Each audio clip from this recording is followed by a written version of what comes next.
उपसभापती पदाच्या या आखाड्यामध्ये निवडणुकीमध्ये नीलम गोऱ्हे यांना उमेदवारी न मिळण्यामागे भाजपच्या नाराजीची चर्चा रंगली। सातारा जिल्हा परिषद निवडणुकीतील घडामोडी आणि सातारा पोलीस अधीक्षकांच्या निलंबन प्रकरणामुळे त्यांच्याविषयी नाराजी असल्याची चर्चा आहे। दरम्यान महायुतीने उपसभापती पदासाठी नीलम गोऱ्हेंऐवजी सचिन अहिर यांना उमेदवारी त्यामुळेच दिली असं म्हटलं जात आहे। सुशांत सावंत आमचे वरिष्ठ प्रतिनिधी आपल्या सोबत आहेत मुंबईहून। सुशांत, आजच्या या सगळ्या घडामोडींच्या मागचा भाजपची भूमिका, भाजपचं मत किंवा विशेषतः नीलम गोऱ्हेंना संधी न मिळणं याकडे तुम्ही कसं पाहता?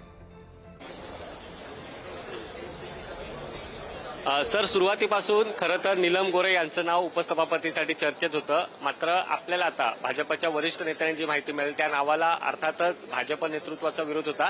त्याचं प्रमुख कारण हेच आहे की जिल्हा परिषद निवडणुका झाल्या आणि त्या दरम्यान आपण पाहिलं असाल तर शंभूराजे देसाई यांनी भाजपचे प्रमुख नेते यांच्यामध्ये जो वाद झाला होता, धक्काबुक्की केली पोलीस अधीक्षकांनी, असा आरोप शंभूराजे देसाई यांनी अर्थसंकल्पीय अधिवेशनात विधान परिषदेदरम्यान केला होता।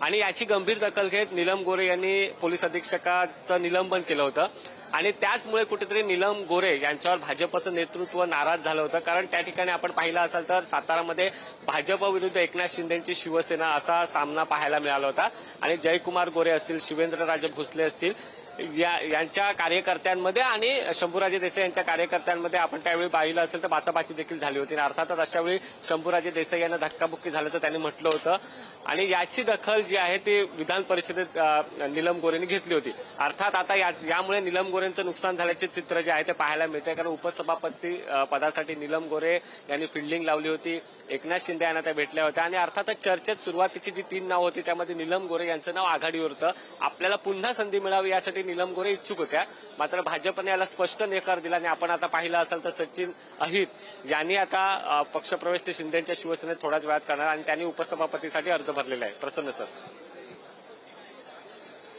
धन्यवाद सुशांत, तुम्ही दिलेल्या माहितीबद्दल। त्यामुळे एकूणच या राजकारणाच्या मागचं राजकारण सुद्धा तुम्ही या निमित्तानं सांगितलेलं आहे। नीलम गोऱ्हेंना संधी सुद्धा आतापर्यंत खूप देण्यात आली, मग ती उद्धव ठाकरेंनी असेल किंवा एकनाथ शिंदेनी असेल, आणि निमित्त ठरलं आणि भाकरी पालटली गेली।